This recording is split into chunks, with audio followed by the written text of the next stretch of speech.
ಕನಸೆಂಬ ಕೂಡಲಿ ಸಿಹಿಯಾದ ಹಾವಳಿ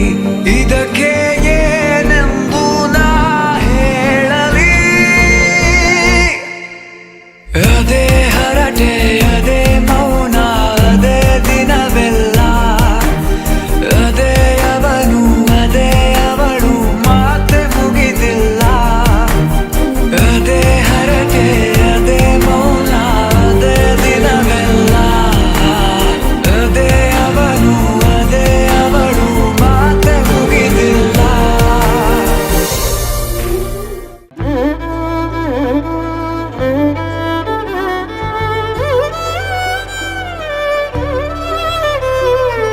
ಏನು ಹೇಳಲಿ ನಾನು ಹೊಸತರ ಏನೇ ಇದ್ದರೂ ನಿನ್ನ ನಂತರ ನಾನು ಕಾಯುವ ಪ್ರತಿ ನಿಮಿಷವೂ ನೀನೇ ಗೊಂದಲ ನೀನೇ ಉತ್ತರ ಮೌನದಲ್ಲೇ ಮಾತನಾಡುವ ಮಾಯೆ ನೀನೇ ಮೂರು ಭಾವ ಸೇರಿ ಮೂಡಿದ